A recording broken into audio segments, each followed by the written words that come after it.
Hello everyone, welcome to the Chicago Justice Show. I'm your host, Tracy Siska. I am also the Executive Director of the Chicago Justice Project. You can find out more about our transparency and accountability work at chicagojustice.org.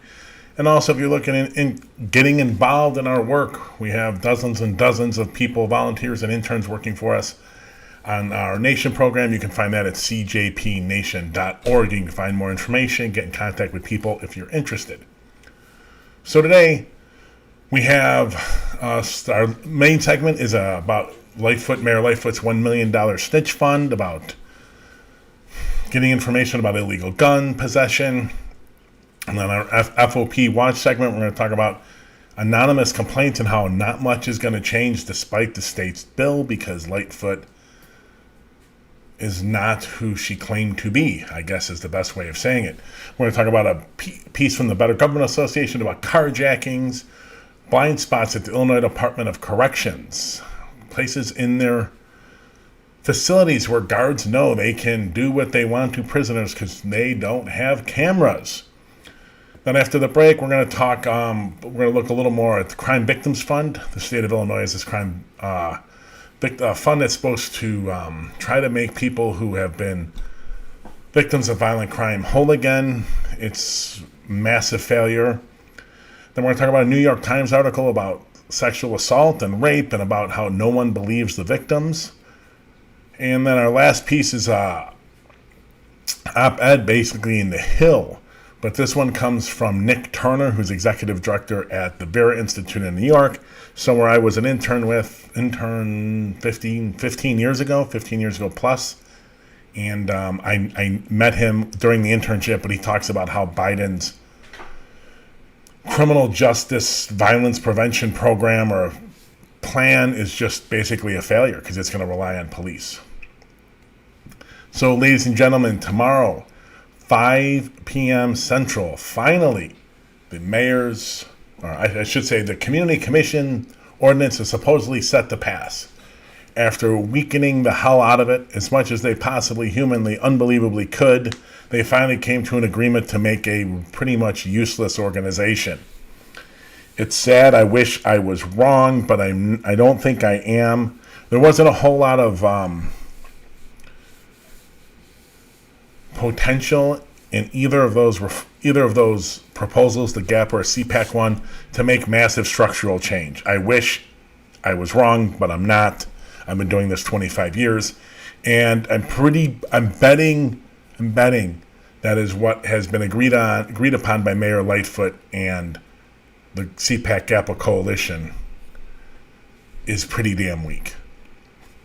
Only took Mayor 2 years of her administration to pass probably an incredibly, unbelievably weak version. What I've read, I don't like. I don't have the legislation in front of me yet, so it'll be on Wednesday's show for sure. But tomorrow at 5 p.m., the Committee on Public Safety, the useless organization that it is set to have another hearing and vote on it.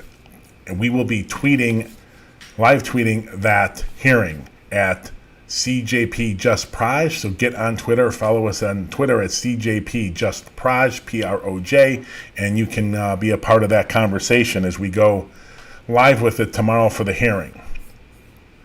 Okay, before we get to our main segment, if you're interested in helping out this show and the Chicago Justice Project at all, get to become a sponsor. You can go to chicagojustice.org, or you can drop us a line at info@chicagojustice.org, or you can go to our Nation website, which is where our volunteers and interns come together and work together on projects at cjpnation.org, and you can donate there also. Become a sponsor, give us the ability to bring guests live onto this show, and also give us the ability to expand to live streaming the events like tomorrow night, police board hearings, City Council hearings, Cook County Board hearings, Illinois General Assembly hearings. We would like to stream all of those. We need your help to do it. Okay, ladies and gentlemen, we're going to get to our first segment. For those who did not see the campaign, the blame, I'm not sure what to call it, the campaign, and there are plenty of guns in Chicago, but Mayor Lightfoot and Brown are blaming everything and anything and unbelievable things, everything they possibly can, on illegal gun possession. Illegal guns in general are a problem in Chicago. There's no doubt about it. Solutions, though. This is not one of them. There are plenty of science-backed, science-reinforced, data-driven solutions. Snitch Fund is not one of them, at least not that I know of. So we're talking basically here about a Sun Times article. I'll look at a couple of the quotes. The article is titled, Lightfoot creates $1 million fund to reward tips leading to seizure of illegal firearms. I believe, this is a Franz Spielman article. So we're going to take a look. Reminder, ladies and gentlemen, you want to comment or submit questions for the show, please do so at any of the platforms you're watching us at now. Twitter, Facebook, YouTube, or Twitch. They all come to my screen, and I will try to include them as best I can. So let's get to a couple of the quotes from this article. We need to think creatively about other tools. This is Lightfoot. That's why today I'm announcing $1 million reward fund for information that leads to the seizure of illegal firearms. We're setting up the structure for people to provide tips, anonymous, if you so desire, to point us to the presence of illegal firearms, the mayor said before breaking ground on the Chicago Park District's new headquarters campus in Brighton Park. Ain't gonna make a difference. Okay, next. If they are in the house, down the block, in a car, or in a secret stash, we are calling on our residents to overcome your fears, to no longer be hesitant to report the presence of illegal firearms. This moment that we are in demands each of us to dig down deeper, to step up. We need everyone's help to make sure that they are doing everything that we can to address the horrible plague of illegal firearms. And my hope is that this $1 million reward fund incentivizes people to step up, to speak out, and help us reclaim our streets from the shooters and the violence. Okay, ladies and gentlemen, who saw this? And the first thing they thought of is anyone who has a beef on anyone calls in an anonymous tip that there's an illegal gun in that person's house or car. Why not? So all you're doing is going to be massively increasing the amount underserved communities are interacting with the police. That's a loss. Next, you're going to allow people to take out grievances on each other. Ex-gangs, my girlfriend's now dating another different guy, let's go get him searched. All of that's going to come up, right? In the midst of people trying to really genuinely call in illegal guns. Is it going to make a massive change? It isn't. It isn't. This is pure propaganda. This is pure PR.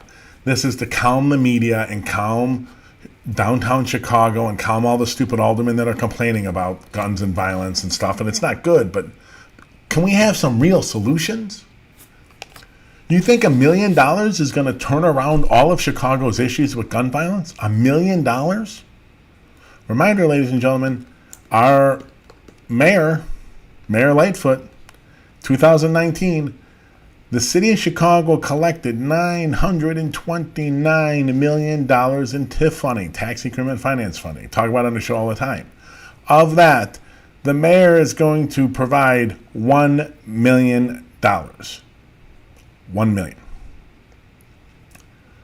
So she is spending 1/929th of the tax increment financing money for this. 1/929th. 1/1000th. Almost. No, it ain't going to make a difference. It'd be nice.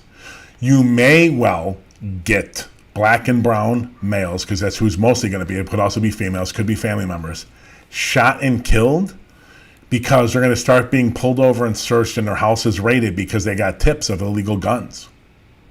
And it may have nothing to do with each other. Could be from a fender bender, could be someone disrespecting someone. All of that is going to play into who these placing these calls. It doesn't mean that, hey, none of the calls will be legitimate. Some will. But many are not going to be. And whatever we think that number is, whatever it is, it's too many for this type of program. But when all you're trying to do is have the media get off your back, and council foes from council members, aldermen, all the people you want to get off your back, this is the program you do. The point is this article continues. I think this is also still Lightfoot. This crisis demands bold and creative action. It demands more of each of us. And as your mayor, it demands more of me. I'm willing and unapologetically accept this challenge, the mayor said. I continue. And I hope and certainly pray with God's grace, we will work through and lead ourselves to a better place to get through this challenge, just as we have led and gotten through COVID. And I will repeat, until our residents feel safe, nothing else matters. It has been and will remain my highest priority.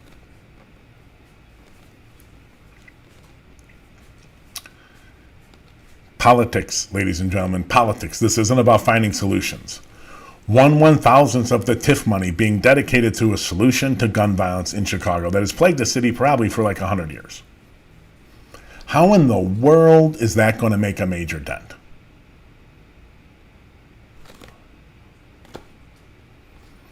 And it will, it's almost assured, if not 100% assured, that someone or more someones will die in interactions with the police that are based on nothing but bogus calls. It is inevitable. It will happen. It will. People are going to be calling this, gang members, rivals, are going to be calling this and dropping anonymous tips on people they don't like, sending the police to them. On this, in the online world, they call swatting, where they call in some horrific event and the SWAT team shows up at some enemy's or someone they don't like's house. This is going to be the same thing, except it's going to be through a Lightfoot set up fund here. No, once again, ladies and gentlemen, hashtag, where is the change? Eric, our engineer he used to help us engineer the show, and also he was working on with me today a way to adapt the show to bring in more live streams. Because as if his comment on Twitch is as if it wasn't, swatting wasn't bad enough. No, it's awful, and this is just not. This is going to be a smaller, more horrible version. They will get some guns, but once again, ladies and gentlemen, before I move on to the next segment, remember something, please, for me. In Kim Fox's presentation, this webinar that they did,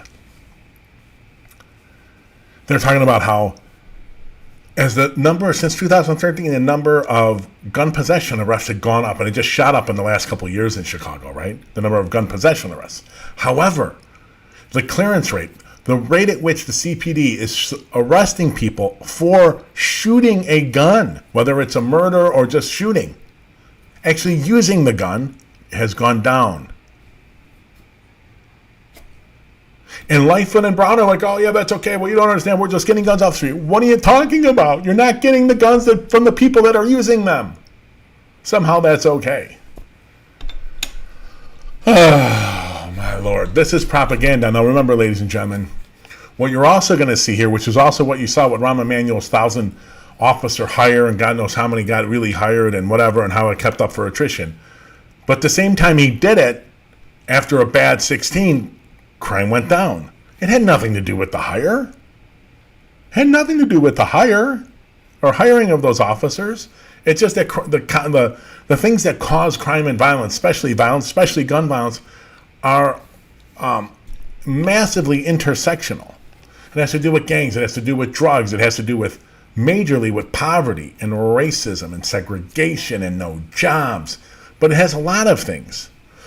Pride. All these things are wrapped up into it. And you can't just pick out one 1/millionth or 1/1000th of a piece and hope you're going to solve the problem. It's just ridiculous. I don't know. It's just ridiculous. I got it. Thanks for the note, Hillary. I don't know why comments are off on YouTube, but we will get that fixed hopefully by next show.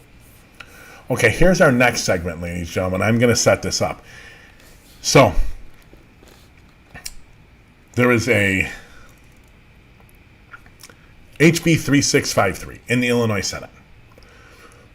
In the Illinois House and Senate. Passed. Governor Pritzker just signed it. I think last week. Finally signed it. What it does is it removes the mandate in state law through the police officer's Bill of Rights that complaints against officers that a citizen files or a fellow officer it removes the mandate that those be accompanied by a signed affidavit that can have you prosecuted for perjury if you lie materially in that. So when we saw that, it was like, oh, great, we're going to get rid of the affidavit in Chicago requirement. No. And I will tell you that for years this was brought up in the Chicago Coalition for Police Accountability, and people have been talking about getting rid of it, and some organizations, which I won't mention because I don't have who exactly said it when, we're talking about, well, it's both in state law and the union contract, so we're not going to push the city to get rid of the union contract because it's also in state law. Because the useless, moronic Mayor Daley, Rahm Emanuel, and now Lori Lightfoot, because I'll get to in a minute, put that in the union contract also because it was in state law, so they just incorporated it into the union contract. That was a mistake. So the propaganda around not meeting a signed affidavit by state law, well, guess what? You have to change it in the union contract in Chicago, too, with the Fraternal Order of Police, or it won't make a difference. You got to get it from two places. You got to get it out of two places. And since the activists, including me, did not get it out of the union contract years ago, it should have been. We should have pursued that. Now we got it out of state law, but it doesn't make a difference because guess what? It's still in the union contract. Now, the mayor and the city are negotiating that with the FOP currently. The video we're going to watch is from John Catanzara, the FOP chairman, Fraternal Order of Police chairman, the largest union in Chicago. Now, after you see the show, go to our website at chicagojustice.org and you will see home screen, lower right. Just right in the home screen. You don't have to scroll anywhere. Lower right is the link to our report we released from 23 years of his history of misconduct and his grotesque social media plugs. Go read that about this guy so you have a little more context of who the mayor is forced to negotiate with. But let's see, did the mayor, who now has the power and has been in office 2 years and have been negotiating pretty much the entire time, has she gone after and removed the affidavit rule from the union contract so now people can file anonymous complaints against officers that get full investigations? So let me explain one thing. If you file previous to HB 3653, and it also being in the union contract, you can file an anonymous complaint against an officer, and at that time, Office of Professional Standards would investigate the whole thoroughly. Now, and that's without an affidavit. Now, or since the Bill of Rights and IPRA was created, the Independent Police Review Authority, in around 2007, what was required is you have to sign an affidavit to submit the complaint. If you don't, depending on the investigative agency, could be either at that point the Independent Police Review Authority or Internal Affairs. Either one could investigate it depending on what the content of the complaint was. Both of those agencies, or whichever agency was investigating it, could, what's the best way to say it? They could do a cursory investigation. So like, oh, this happened at an intersection, let's go see if there's video. Right? Red light camera or some other kind of camera that could, right? Pod camera there. Or it happened in a business. Maybe they have a security camera and we can go pull footage. All right, no, there was a security camera, we got it, it verifies it. If they get it and it verifies it, then they can apply for an override. The head of IPRA would apply to the override, the head of Internal Affairs. The head of Internal Affairs would apply to the override to IPRA. Like, hey, we think we have enough to override the affidavit function. Can we do a full investigation? Without that override, they can't do the full investigation without the affidavit. Now, go back to one of our shows with Deborah Witzberg, the Deputy Inspector General for Public Safety. We did a show. They've done a report on this. The override function was almost never used by the Independent Police Review Authority or COPA or Internal Affairs. They hardly almost never used it, right, during that time. So with this context, We have the head of the Fraternal Order of Police, John Catanzaro, talking about his negotiations. They supposedly, the FOP in the city, just recently reached an agreement. It's not formal yet, but they reached an agreement to an agreement, I guess, on economic issues, back pay, stuff like that.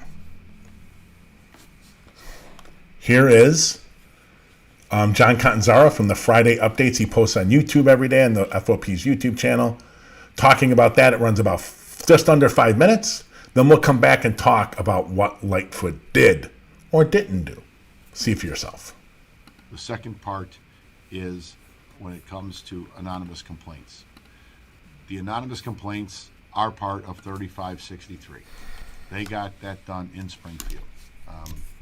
We're going to still try and work on it, but the way the anonymous complaint component, and we were trying to get it to where it's a confidential complaint, semantics, different wording, but in reality, at some point, we wanted the person making the complaint to be revealed to the officer, same as any criminal court. Where we're at with it is this. If an anonymous complaint comes in and COPA does an affidavit override, which they have the authority to do. So, I mean, the anonymous complaint is almost a reality in today's world, sad but true. So we tried to layer as many levels of protection as we could. What happens when a complaint comes in, the affidavit override kicks in. It's a log number. Once they determine that there is going to be an investigation, prior to it going from a log number to a CR number, the officer will have the ability to file a grievance, request arbitration. An arbitrator will decide if there was enough evidence for them to do an affidavit override. The arbitrator could say they didn't meet the burden, it's tossed out, the log number is erased, never on your record. If the arbitrator says there was enough there, then it turns into a CR investigation, goes from there. You still have your discipline protections and the grievance arbitration procedure to fight the findings or the discipline recommendation at a second. It's not a second bite at the apple, it's just two different dynamics, but that's the best protection we can come up with. It's even a little different and stronger than I think what the sergeants have right now.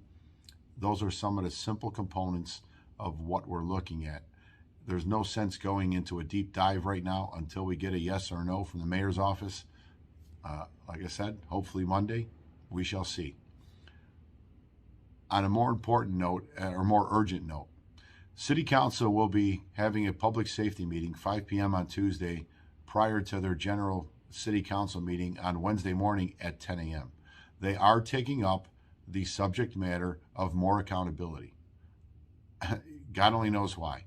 The police board was given broad powers about suggesting police policies years ago. They've never done it. But when it comes to police policy, the police board has had the ability to do that. They want to create a whole nother entity, and this is a big struggle. And here's one of the strange, unique times where we're on the same page with the mayor. The ability to construct department policy and procedures should be at the mayor's desk, period. It should not be a civilian oversight dictating how men and women are going to operate in the police department. But that's what they want to do. We have to absolutely have our voices heard. It's incumbent upon all of you to reach out to your aldermen, your friends, your family, blow up their phones, visit their ward offices, let them know there is already too much oversight when it comes to the police department. They need oversight more than we do, 100 times over. But that being said, we have to make sure that bill gets killed where it's at in the Public Safety Committee on Tuesday night. If that becomes a reality, it is only going to make this job harder. These aldermen who are pushing this agenda, they have no idea what they're doing. They are just so blind to the future and what this city will become. I've said it several times. The police department has 4 levels of oversight already. That's more than twice. Nobody has more than 2 layers. We have 4. They're thinking about adding a 5th now. It's just lunacy. But you really need to be on top of your game and let the aldermen know everywhere across this city. It cannot happen. You can call, Alderman Taliaferro, even if he's not in your ward. He's the chairman of public safety. Give him a call. Let him know what you think. And if you could even make the city council meeting on Wednesday morning, even better. Or the public safety meeting at 5 p.m. on Tuesday. You can still attend in person. It's limited seating, but you have the ability to be heard. There will be a public speaking comment section. As you know, I've made many trips there myself. I probably plan on attending actually Tuesday night myself. But with that being said,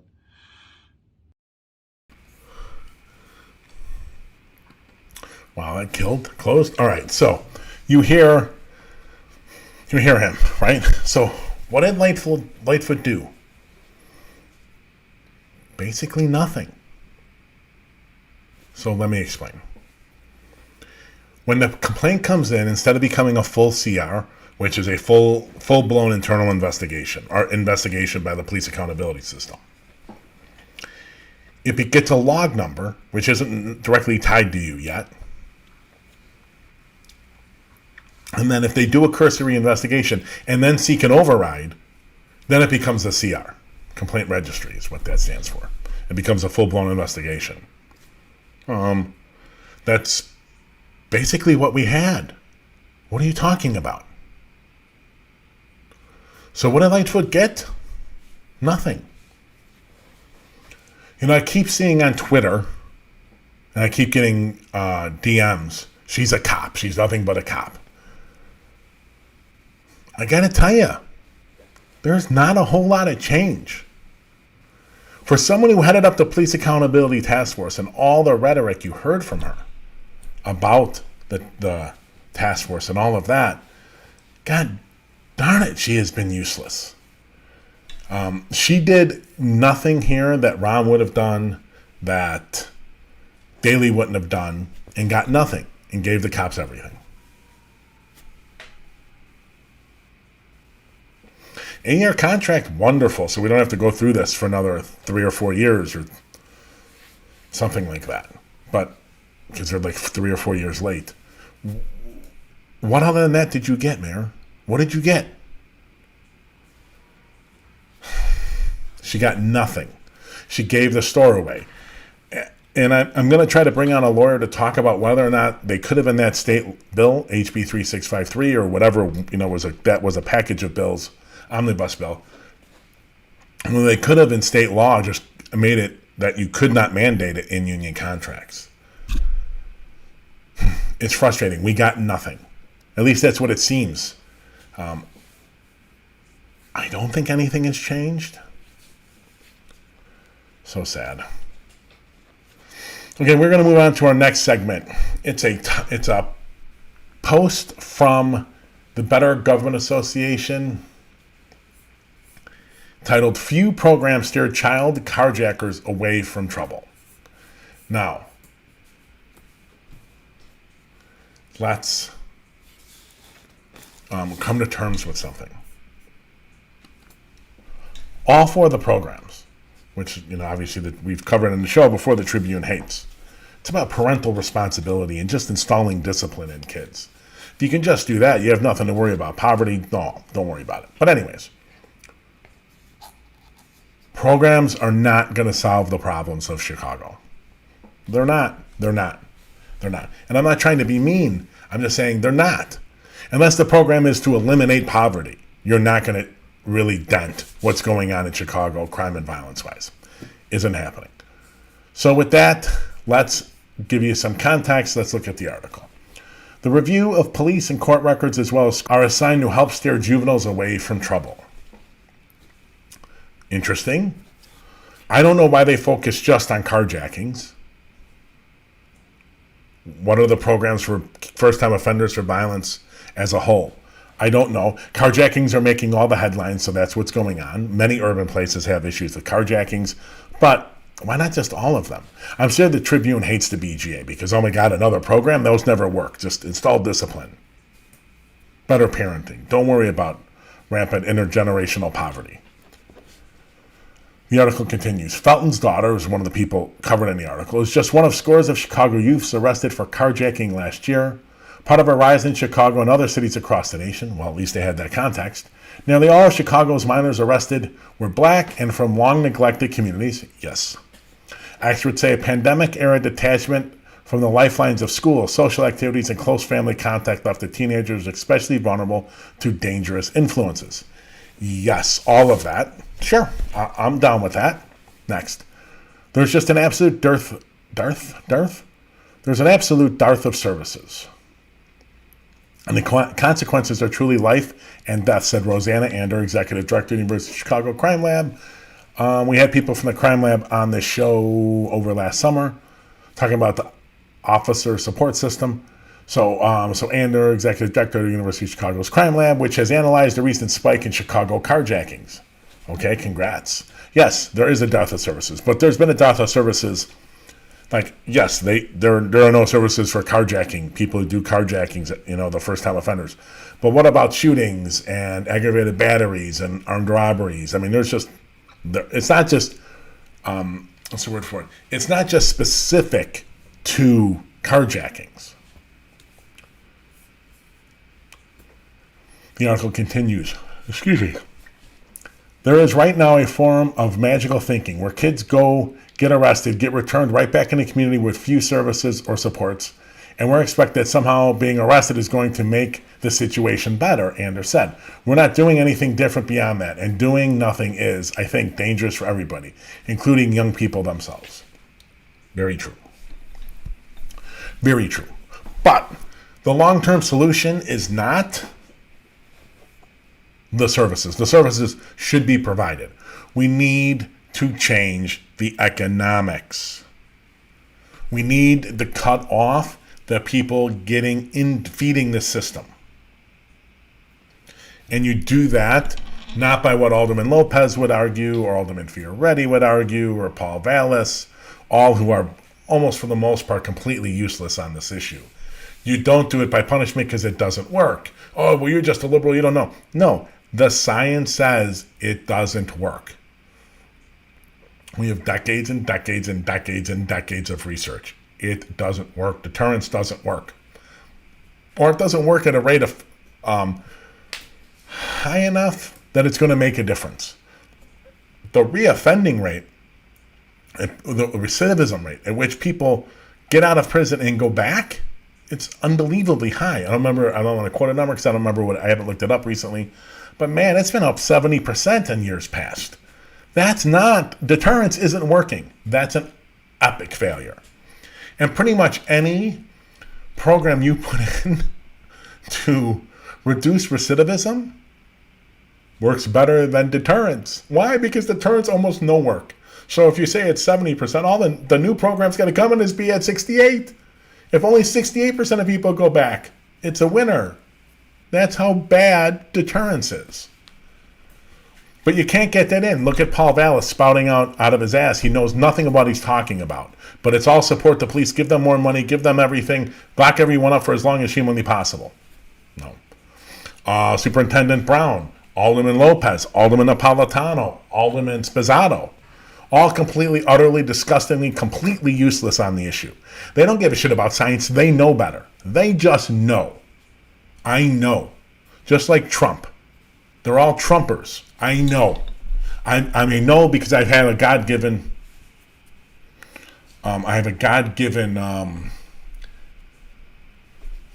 intelligence on an issue that I have no research on. Now, Brown may know differently and may be lying, which is probably worse than just being ignorant. Same thing with Napolitano. He was a cop. He should know. So if he doesn't, then thank God he's off the force, but they should still fire him for the alderman's job for not knowing. But I bet Brown is probably just lying. I bet you he's just lying. I bet you he does know better and he just doesn't care. It gets him points to lie, so he's going to lie. Okay, we're going to move on to our fourth segment here. Beaten to death by prison guards. Before I forgot it's a video. Before I turn that on for you all, ladies and gentlemen, let me give some context. It's about a story from Channel 2 News, CBS Chicago. The title of the video, and I don't really want to talk about this specific case necessarily, but I'm bringing it on the show today to talk about just how broken accountability is throughout all of the criminal justice system. So the title of this report from CBS to Chicago is Inmate Fatally Beaten in Prison, Blindspot. Highlights failures to oversee jail guard, Watchdog says. Okay. This is Jennifer Vollen Katz, who's this expert, and I will say we are already in communication with Vollen Katz, and she will be on this show in the next couple of weeks, hopefully before the 6th when we're taking a break for about 10 days. But if not, we'll have her after that break. But she will be on the show talking about this. And what I want you to think about, ladies and gentlemen, is like how in 2018, I think is when the murder happened, how did this exist? How are there blind spots in prisons where there are no cameras and everybody knew and no one did anything? Here's the segment. I'll be back in 3 minutes and 24 seconds. And beaten to death by prison guards in 2018. We recently told you about the beating and where it took place, in the shadows, not captured on surveillance video because it happened in a notorious blind spot. Tonight, a prison watchdog group tells CBS 2 investigator Megan Hickey the case highlights the need for more oversight. Megan, they believe this beating death is just the beginning.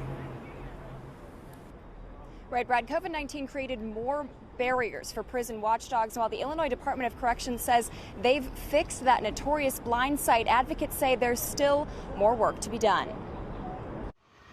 These are people who don't have access to the outside world to sound alarm bells, to get help when needed, and that's really troubling. 65-year-old Larry Irvin couldn't sound any alarm bells in 2018 when he was disciplined by correctional staff at Western Illinois Correctional Center in Mount Sterling, out of sight of the facility's cameras. How they could treat someone human like that. Last month, the Chicago native's son told me he wanted answers for his father's brutal death. A 65-year-old, he wasn't able to defend himself, handcuffed, I don't know who does that. You don't even treat animals like that. Irvin was one of several victims of beating in the blind spot, which the Illinois Department of Corrections, or IDOC, tells me was corrected after his death with the installation of 79 new cameras at Western Illinois Correctional Center over the last year. And so, But Jennifer Vollen Katz, executive director of the 120-year-old John Howard Association, we're prison watchdogs. tells me the cameras are far from enough. The question is who's monitoring the footage, who's looking at the cameras, who's looking at the footage, and what are they doing with that information? She tells me their boots on the ground prison monitoring was shut down by COVID, and when they asked the department to allow random remote screenings of surveillance video, We were told it would not be, that was not something they were going to allow us to do. so no maybe technical reason as to why they couldn't allow it. They just said it wasn't something they'd allow. Correct. In December 2019, 3 Illinois prison guards were indicted in connection with Irvin's death. One pleaded guilty, the other 2 are awaiting trial. But his family believes so much more could have been done to prevent his death. Vollen Katz tells me this case shows how crucial a third-party monitor outside the department Highlights the need for increased transparency and oversight. How people are treated in prison is something we should all be concerned about. These are human beings. Now, IDOC tells me they hired a chief inspector to provide more oversight. The John Howard Association says they appreciate that hire, but they feel like it's a conflict of interest. They'd like to see a monitor that's not part of the agency that he or she oversees. Brad? Yeah, that kind of seems obvious. What does IDOC have to say about the lack of access for these kinds of prison watchdogs, specifically during the pandemic, Megan? Okay. So, there were spots in prisons in Illinois that were not covered by cameras. Guards knew about it and had been around a long time. And the wardens, people running the prison, what the hell's going on?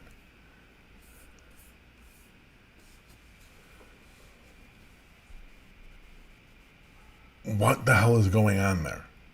Now, how about the Illinois General Assembly or the governor's office force an audit of each prison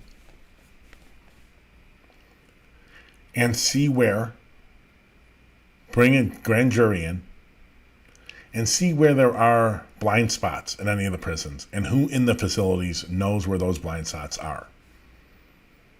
Talk to the prisoners, talk to the guards, talk to the administrators. Even if it's only for information, get that information and then fire every single person who knew and did nothing.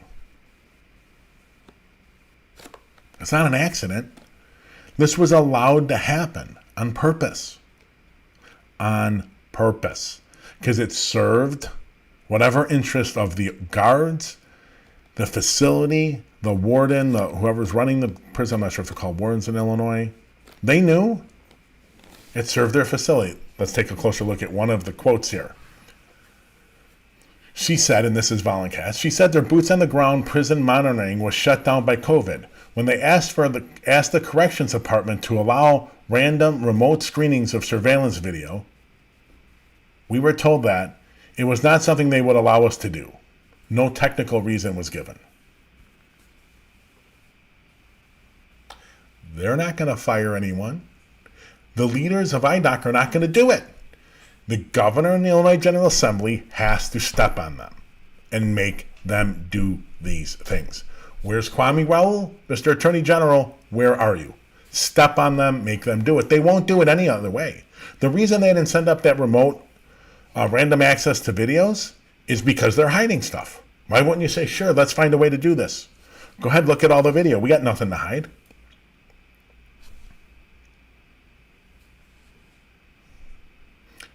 Listen, accountability throughout this justice system in Chicago, Cook County, Illinois, the United States of America, is absolutely, utterly broken. Absolutely default position is cover up any which way they can. But they can't completely. So, ladies and gentlemen, we are probably a week or two away from sending the Illinois Department of Corrections demand letters. And then let's say it's going to be early August. So let's say October, November, we're going to hit them with a multi-count lawsuit. We are suing the crap out of the Illinois Department of Corrections.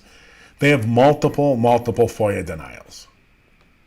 Stupid stuff. How many gang members in each facility? They won't tell you that.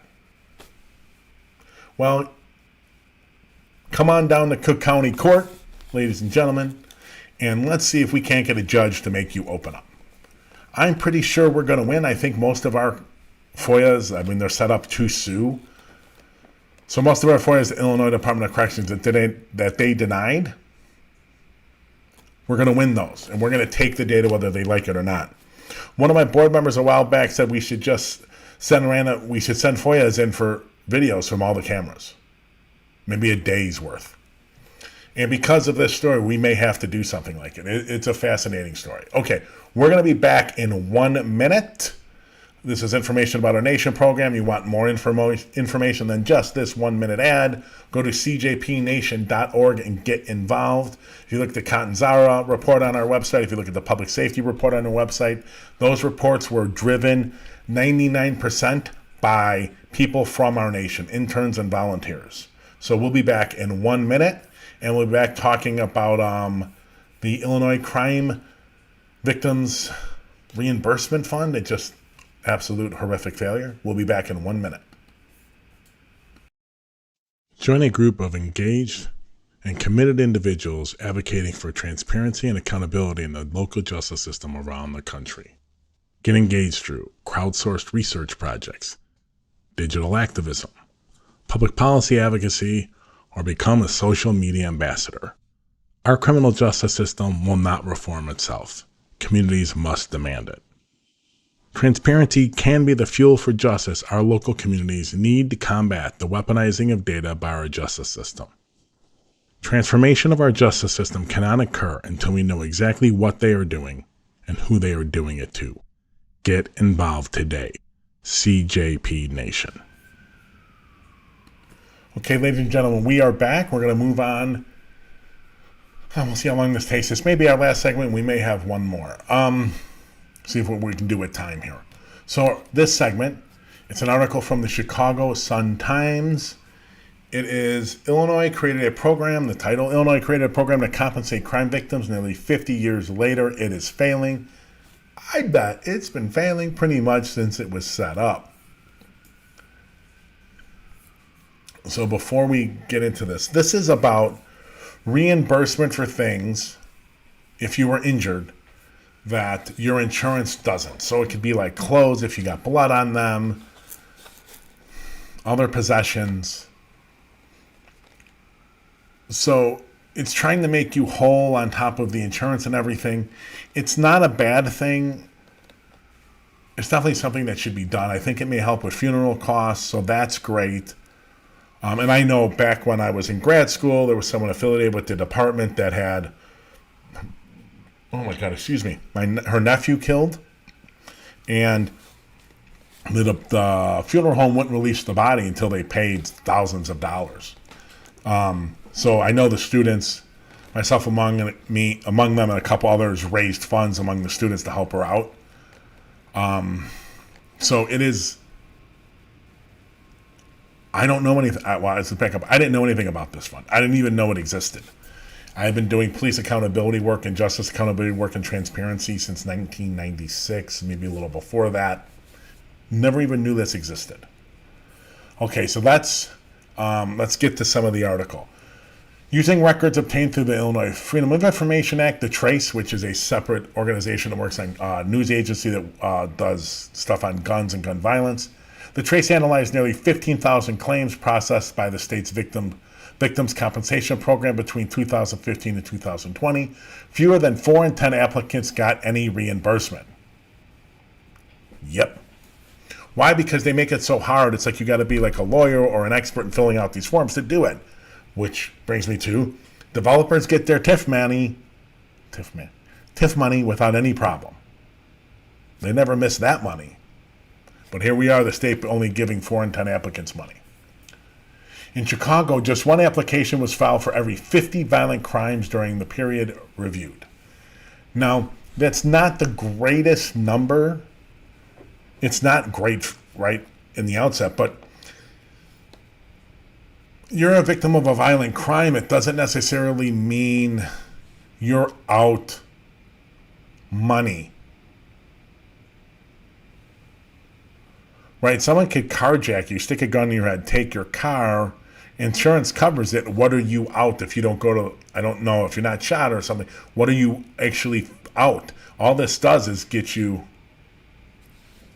I don't know what, it only gets you reimburses for things you've lost. And if it's a car or something, they will be insurance for that. So I'm not sure if that number really holds up. I think it's startling regardless, but I don't think it really holds up. It's just programs run by the Illinois Attorney General's Office and the Court of Claims. So what I don't understand, supposedly we're going to get to that the paperwork's the issue. So what I don't understand is why don't they have hospitals and the police fill out most of this paperwork?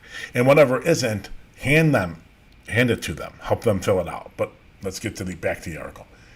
In Chicago, just one application. Oh no, we did that already. If you don't spend money. Yeah, so we'll get back to the article. Some survivors of violent crimes like Manning, someone who was pictured there, waiting for the analyst to make a decision can feel like peering into a black hole.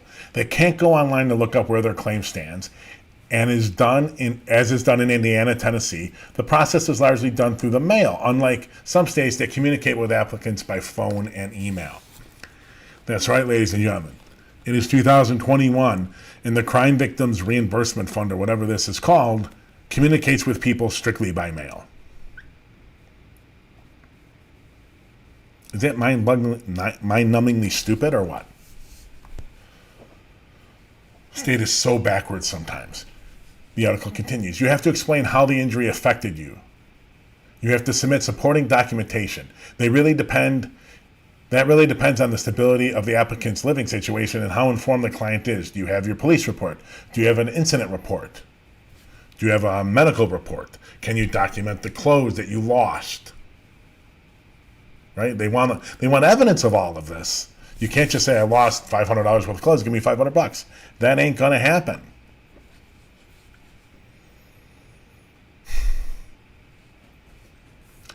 Here's the bottom line. The poor get screwed by just about every program. It seems like screwing the poor is Illinois' jam. And they love it. There are some good meaning people in the Illinois General Assembly. God, but these programs are just broken.